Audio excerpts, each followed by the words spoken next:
My name is Gaijin Greg, and I've been learning Japanese with an immersion or input-based approach for a year and a half now. Yep, that's right, 18 months.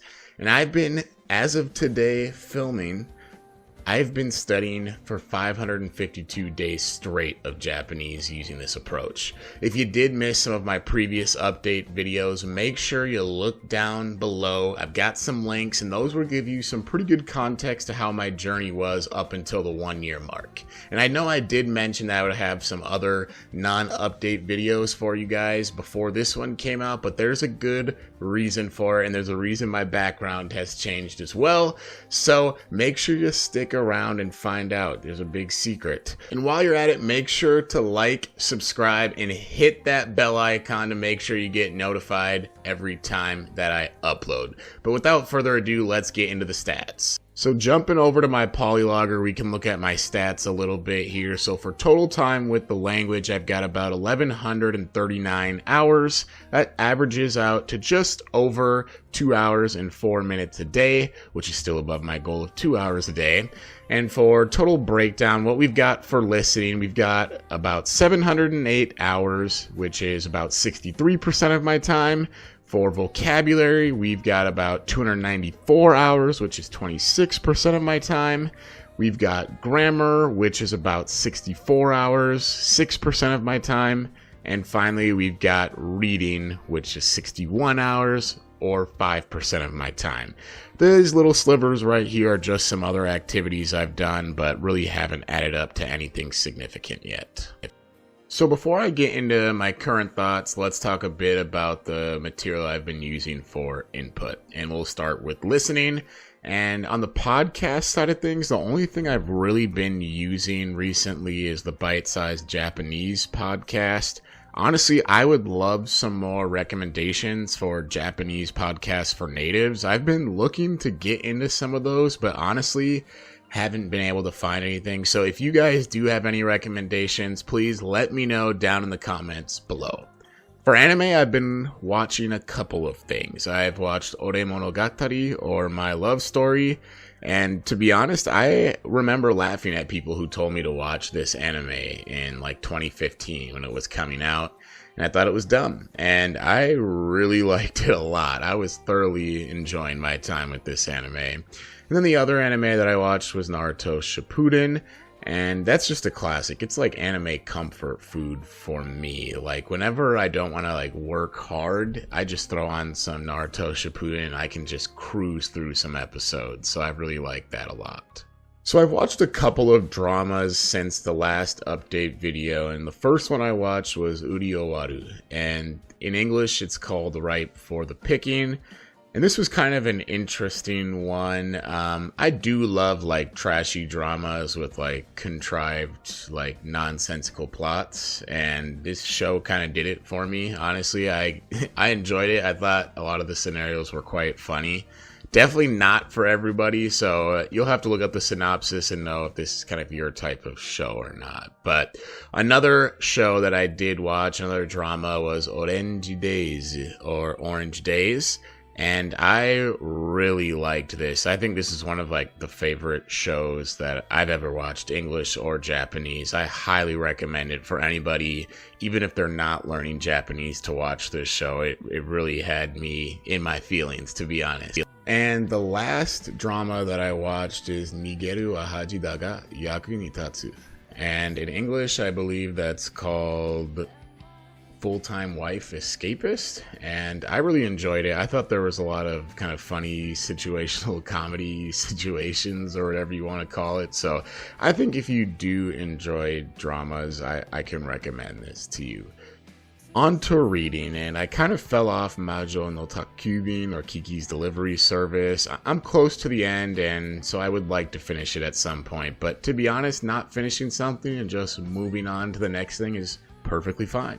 And the next thing for me was the Death Note manga, and I read about 2 volumes of this. I loved the anime, so I figured let me give the manga a try, because so many people say that it's better than the anime, and I think I have to agree after my 2 volumes. But it is quite difficult. There's a lot of tough words, but it's nice that they do have the furigana over the kanji, and that kind of helps you look up words more quickly as you go.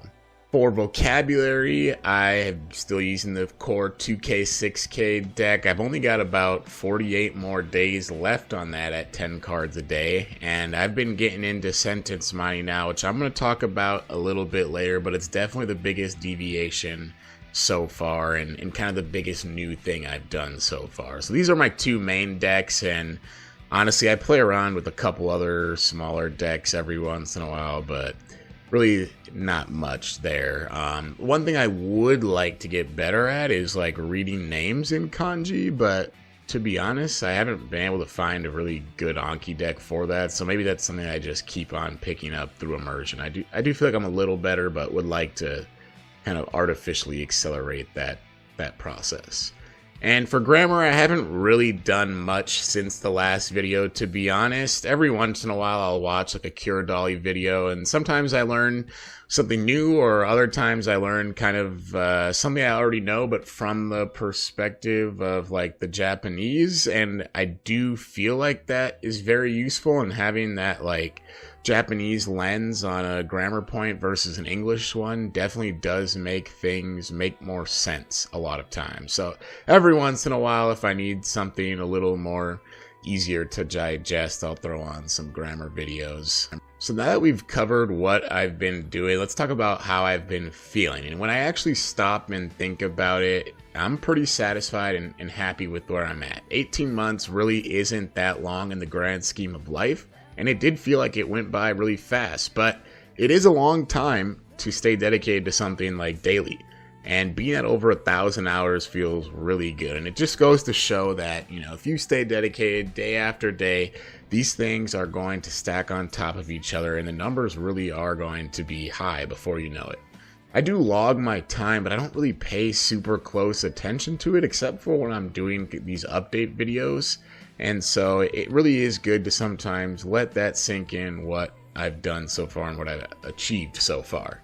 Comparing where I'm at right now to the beginning is night and day. But as many people know, and as everybody says, the more you know that you don't know. And I feel this so hard with Japanese. Like, there's just so many humbling days where it honestly feels like my brain doesn't work and I can't understand a lick of Japanese. Then there's days where I don't even need any subtitles and can almost get to full comprehension, it seems. And there's others where I feel like I'll never get off the crutch of using target language subtitles.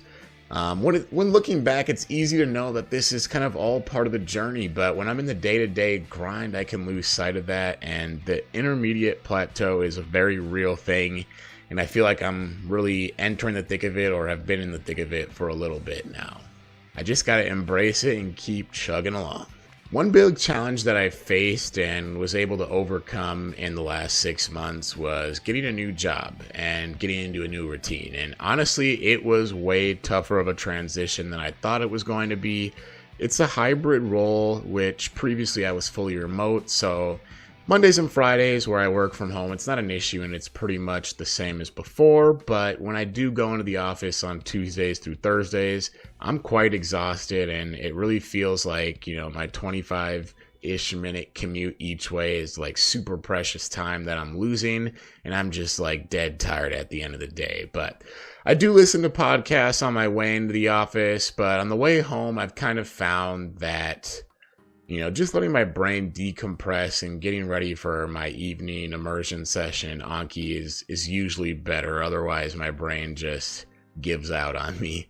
I've thought about trying to kill two birds with one stone and getting up earlier to try to do Anki on like a morning walk. But I do start my workday at 7 a.m. So I think I might be getting a little extreme, having to wake up too early where losing sleep becomes an issue. So it's always trying to find a balance, and maybe it's a couple days a week that I should think about starting to do that. But yeah, just been trying to find the balance there.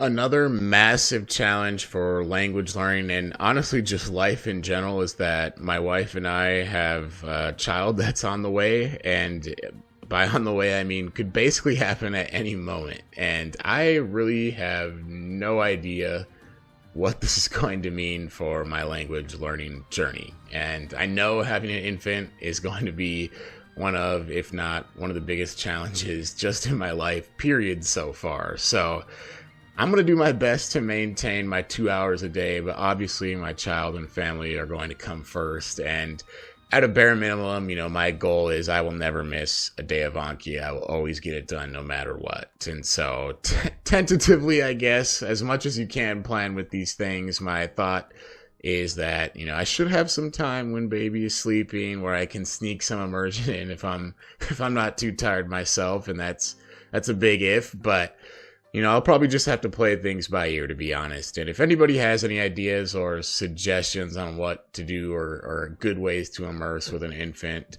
I really would love to hear those down in the comments below. And I know it's kind of a niche question, but you guys are definitely going to hear about it a lot in my 2-year update video and how the process is going. So definitely hit that subscribe button if you want to follow my journey. Preparing for a child is the main reason I haven't got to those kind of non-update videos that I promise will be out. So hopefully you guys understand. It's also the reason my background here has changed. Definitely quite a bit different than before.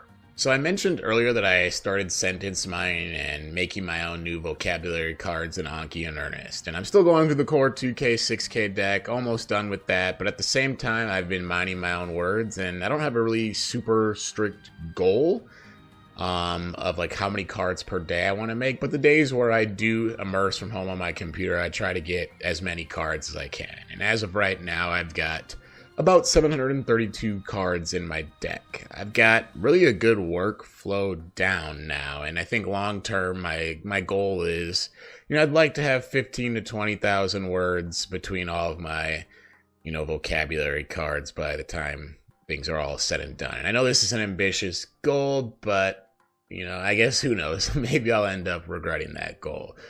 But for right now, I do find sentence mining very fun, and there's almost like an addicting aspect to it of like finding a new word that's in a good sentence to mine, and it's a lot more fun than I think the pre-made decks. And it did honestly though take quite a bit of an investment to set up properly, and one of the things I wanted to do was to like make a tutorial with like ASB player and like Migaku and like card templates to kind of show, how you can do that. But I'm just not going to have time to do that now. But there are videos out there and people can kind of get you on the ground running. But I think investing that time is so worth it because you can get cards that look good and that you like, that really don't take long to set up at all, and you can start making cards so fast if you get a good setup going and get a config you like. So I think the only drawback maybe to sentence mining at all is like, because it is so addicting, like I want to overanalyze every sentence sometimes, even if I'm not ready to understand it.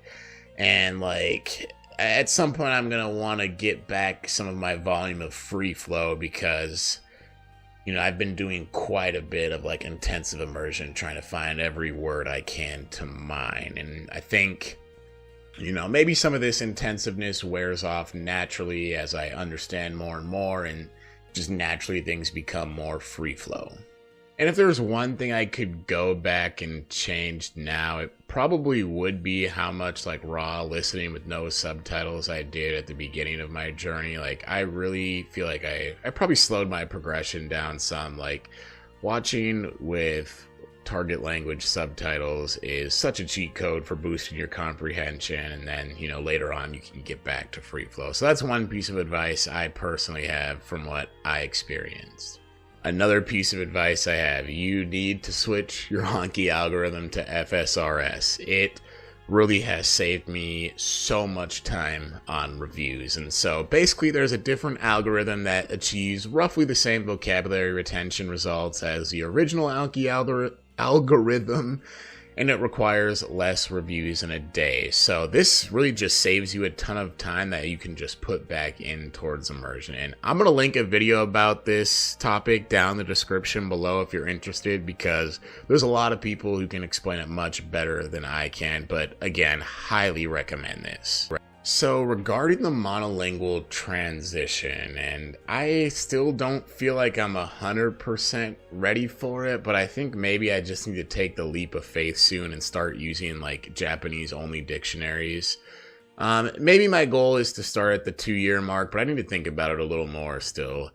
It feels like for like a lot of nouns, like going from Japanese to English is probably just more efficient with my time, but I do feel like there's a lot of instances where the monolingual definition would work for me. Sometimes I like to just look at them every once in a while to see like, hey, would I know what this means? And the answer is sometimes yes, sometimes no. And then sometimes the answer is, yeah, I understand it. And it has a little bit different of like a connotation than the English translation. So that's kind of interesting. But I think it will make me more well-rounded at the language, but it probably would slow me down at my current stage, which can make things a slog and more annoying. So obviously there's pros and cons based on my current Japanese level. I know it doesn't have to be a hard cutoff or a hard switch and that I can slowly ease into it if I want to, but sometimes it's just better for me if I just dive 100% in, even if I don't feel prepared. So more to come on that. I may or may not try that. So pitch accent, and what am I doing for it? Currently I'm using the Migaku pitch trainer to kind of train my ears to hear the rise and the falls and the pitch. It's kind of weird because I feel like naturally I can like hear and imitate the pitch a lot of times if I hear it directly before I'm speaking, but I can't like identify the graph properly sometimes, which is kind of annoying or frustrating. I'm not sure if that's a normal thing, but I've also been watching some of like Dogen's pitch accent videos. I want to watch more of those and really like get into those more as I start to prepare to speak and pronounce words here in the upcoming future. I think I'd like to, look at those within the next 6 months. I still don't really have a desire to output yet. Like sometimes I'll like repeat a phrase or repeat a word or say something like in my head, if that kind of makes sense. But I still want to work on my ability to understand more first. And I think around the 2.5 to 3 year mark is where I'm going to really want to start outputting. So that's what I'm aiming for as of right now. And I mentioned that I was doing some like Cure Dolly videos for grammar earlier, and I'm trying to debate in my head if I should like keep going with those because they are like marginally useful, it feels like, or if I should, watch some grammar videos in Japanese, like a Japanese teacher teaching Japanese grammar in Japanese. Like that would almost count as immersion and grammar at the same time, and I would be getting the true Japanese perspective of this grammar. But on the other hand, I kind of just wonder, like, should I not worry about grammar at all at this point? Like, I usually understand enough where I can just use a grammar reference where needed. I still do think there's some times where it's hard to use a grammar reference where I think I could learn a lot more still. So again, stay tuned and we'll hear back on that one. I'm thinking about looking into some, Japanese grammar YouTube channels. And speaking of YouTube, I'd like to hit it a little harder as some of like my listening input. To be honest, I feel like there's a lot of stuff out there and a lot of like natural Japanese out there that I could be getting. I've mostly used anime and J-dramas up to this point, so I'd like to get some quote-unquote like real-life Japanese, and maybe that's even on streams, but I don't really even know where to start. I've seen some other, immersion learners give their recommendations, but if you guys do have, some YouTubers, let me know down in the comments below. Give me some recommendations, and I will for sure check those out. So recently I just beat my first game completely in Japanese, and I'm a huge Final Fantasy fan, so I beat the original Final Fantasy via the Pixel Remaster. And this game doesn't have a ton of dialogue or text or speaking, but I've played it before and it felt like a good way for me to ease into Japanese gaming. Even though it's really not anything crazy, to be honest, like I feel a weird amount of pride in this accomplishment for some reason. Like when I was younger, I would be scouring YouTube for news about the upcoming JRPGs, and I would get so mad if the video was in Japanese or the game language was set to Japanese because I couldn't understand anything. And now that barrier is just slowly being removed, and it's oddly satisfying. And Gaming is one of my biggest hobbies, so I'm really excited to incorporate Japanese more into my gaming seamlessly. And the plan is to keep ramping up the language difficulty of the games that I play, with the ultimate goal really being able to play like Persona 6 whenever that comes out entirely in Japanese. That is just something I really look forward to. I don't count my gaming as immersion time, but maybe as I get into more like complicated games with more text, I will start to do that. I have been starting to have quite a few dreams in Japanese, and I don't really always remember my dreams super well, so I don't know if it's anything significant, and from a couple of minutes of research I did, it doesn't really seem like I can draw any significant conclusions from these dreams, but it seems like generally it's a good sign, and I wonder if the Japanese in my dreams has even been correct. I'm sure there's probably mistakes in my internalized model of Japanese that's showing up in my dreams, but I can't even really remember enough to know. I just think it's kind of cool. So here are my goals for the next 6 months. Number one, first and foremost, be a good dad and a good husband. You gotta keep those priorities straight. Second is don't quit. It's really just that simple. I've got to update my life routine based on circumstances and form new good habits. I'd like to maybe also bump up the reading a little more. It's hard. I just don't like reading much in general, even in English. And really that's about it. I don't want to get too ambitious with everything going on in my life right now. I will get more aggressive with my goals at the 2-year mark once I've had some time to settle into fatherhood and figure out how this whole thing's gonna work out. Well, that's about all I got for today, guys. If you did like the video, make sure to leave a like, subscribe to the channel, and hit that bell icon to get notified every time that I upload. And I want to know what you guys think now down in the comments below. Let me know if you've got any YouTubers, if you've got any native Japanese podcasts that you like. I'd love to check those out. And if you do have any tips on, immersing with a child or immersing with a newborn, I'd love to hear those as well. I'll see you in the next one.